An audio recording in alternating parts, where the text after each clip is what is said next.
मैं 9th class में थी और अपने दोस्त की पूल पार्टी में गई थी। वहाँ बहुत लोग थे। मेरी दोस्त लैला कुछ देर बाद हमारे लिए सोडा लेने चली गई। तभी मेरे पास एक आदमी आया। मैं उसे जानती नहीं थी। वो मुस्कुरा रहा था लेकिन मुझसे नजरें नहीं मिला रहा था। मैं थोड़ा पीछे हटी तो वो बोला हेलो। मैंने कहा हेलो। उसने पूछा तुम्हारा नाम क्या है। मुझे नहीं लगा कि नाम बताने में कोई परेशानी है, तो मैंने अपना नाम हिना बता दिया और पूछा कि तुम्हारा नाम क्या है। वो बोला रवि। उसने मुझसे पूछा क्या तुम्हें यहाँ अच्छा लग रहा है। असल में मुझे अजीब लग रहा था। तब उसने मुझे बताया कि वो मेरे पापा का दोस्त है। मुझे अब इस अजीब आदमी से परेशानी होने लगी। उसके मुंह से शराब की बदबू आ रही थी। मैंने जल्दी से उसे बाय बोलकर वापस पीछे की तरफ जाना शुरू कर दिया। जब मैं लैला से मिली तो उसे सारी बात बताई। लैला ने जब अपने पापा को बताया तो वो बोले कि उनके किसी दोस्त का नाम रवि नहीं है। वो मुझसे बोले कि शायद किसी ने मुझसे मजाक करने की कोशिश की हो। मैंने भी उस बात को ज्यादा ध्यान नहीं दिया। रात में लैला के पापा और मम्मी कहीं जाने वाले थे और घर पर मैं, लैला और उसके भाई के साथ हम लोग एक साथ रुक गए। लैला के पापा ने उसे फोन किया और पूल की लाइट्स को बंद करने को कहा। हम दोनों साथ साथ बाहर गए। लैला लाइट बंद करने लग गई और मैं कोने में खड़ी मोबाइल देख रही थी। वो लाइट बंद करके आई और हम वापस ऊपर जाकर साथ में गेम खेलने लगे।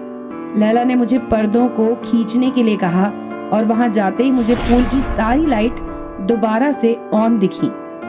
लैला तुमने पूल की लाइट्स बंद कर दी थी? लैला ने कहा और क्या, लेकिन पूल में कोई तैर रहा था। लैला को लगा कि वो जरूर उसका भाई होगा। उसने कहा चलो उसको डराते हैं। हम लोग पीछे वाले दरवाजे से पूल के पास गए।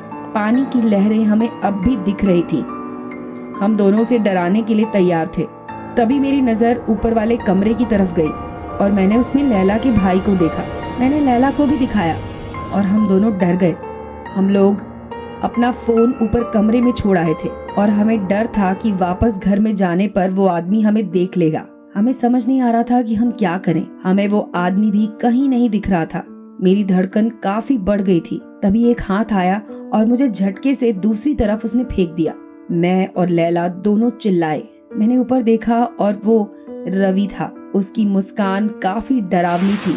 उसने मुझे उठाकर पूल में फेंक दिया और मेरा सर नीचे पानी में ही दबाए रखा। वो मजबूत था और एक दरिंदा था।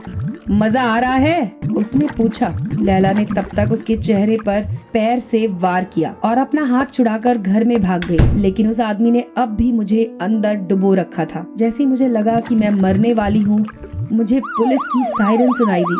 उसने मुझे पूल से बाहर फेंक दिया। पुलिस ने मुझसे सवाल पूछे लेकिन वो आदमी कभी नहीं पकड़ा गया। मैं कभी भुला नहीं सकती कि कैसे मुझे फील हुआ जब उस आदमी ने मुझे पानी में डुबो रखा था, और ना ही मैं कभी उसकी डरावनी आंखें भूल पाऊंगी। उस रात से मैं बाहर जाने से डरती हूँ, खास तौर पर पूल के पास रात बिताने में।